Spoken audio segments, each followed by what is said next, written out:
Hi friends, myself Krishna. ഇന്ന് നമുക്കൊരു north Indian സ്റ്റൈലുള്ള chicken curry try ചെയ്താലോ? അത് കൊൽക്കത്ത സ്റ്റൈല്.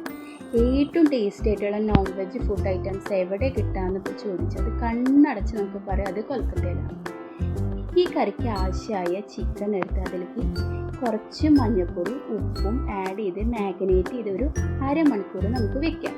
അത് കഴിയുമ്പോൾ ഒരു പാനോ ചീഞ്ചട്ടിയോ എടുത്തിട്ട് ഈ ചിക്കൻ ഷാലോ ഫ്രൈ ചെയ്ത് എടുക്കാം. വെളിച്ചെണ്ണ വളരെ കുറവ് വേണ്ടോ, ഇതിൻ്റെ വെള്ളത്തിൻ്റെ അംശം പോകാനാണ് നമ്മളിങ്ങനെ ഷാലോ ഫ്രൈ ചെയ്ത് എടുക്കുന്നത്. ആ ഷാലോ ഫ്രൈ ചെയ്തെടുത്തതിന് ശേഷം ബാക്കിയുള്ള വെളിച്ചെണ്ണയിലേക്ക് നമുക്ക് 3 സവോള, ഇഞ്ചി വെളുത്തുള്ളി ചതച്ചത്, 2 കുടം വെളുത്തുള്ളി, അതേപോലെ പട്ട, പെരുംജീരകം ആഡ് ചെയ്ത് നന്നായി റോസ്റ്റ് ചെയ്തെടുക്കാം. ഇത് റോസ്റ്റായി വരുന്ന സമയത്ത് നമുക്ക് 2 തക്കാളി പ്യൂരി ഇതിലേക്ക് ആഡ് ചെയ്ത് കൊടുത്ത് നന്നായി ബ്രൗൺ കളറാവും വരെ ഇളക്കി കൊടുത്തുകൊണ്ടിരിക്കാം. പിന്നെ ഒരു കാര്യം കൂടി ഉണ്ട് കേട്ടോ, ഞാൻ ആക്ച്വലി ഇവിടെ കടുകെണ്ണയാണ് യൂസ് ചെയ്യുന്നത്.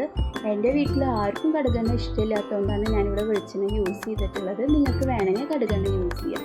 ഇത് നന്നായി ബ്രൗൺ കളറായി വരുന്ന സമയത്ത് ഇതിലേക്ക് ആവശ്യമുള്ള മസാലക്കൂട്ട് ആഡ് ചെയ്യാം.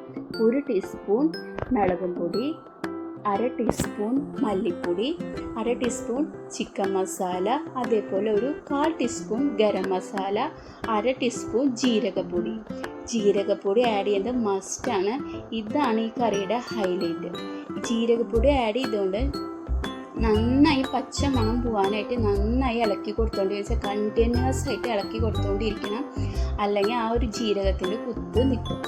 ഇത് നന്നായി റോസ്റ്റ് ചെയ്ത് വന്നതിന് ശേഷം ഈ കറിക്ക് ഗ്രേവിക്ക് ആവശ്യമായ വെള്ളം ആഡ് ചെയ്ത് കൊടുക്കാം. ഞാനിവിടെ 1 ഗ്ലാസ് വെള്ളമാട്ടോ ആഡ് ചെയ്ത് കൊടുത്തിട്ടുള്ളത്. ഈ വെള്ളം ആഡ് ചെയ്തതിന് ശേഷം 1 മിനിറ്റ് 2 മിനിറ്റ് കറി നന്നായി തിളച്ച് വരുന്നവരെ വെയിറ്റ് ചെയ്യാം.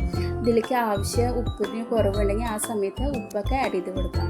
ഇട്ട് ഷാലോ ഫ്രൈ ചെയ്ത് വെച്ചിട്ടുള്ള ചിക്കൻ ഇതിലേക്ക് ആഡ് ചെയ്ത് കൊടുക്കുക. ആഡ് ചെയ്ത് കൊടുത്തതിന് ശേഷം ഇതേപോലെ 1-2 മിനിറ്റ് ഇളക്കി കൊടുത്തതിന് ശേഷം ഇതേപോലെ ഒരു 3-4 മിനിറ്റ് ഇത് നന്നായി തിളച്ച് വരുന്നവരെ വെയിറ്റ് ചെയ്യുക.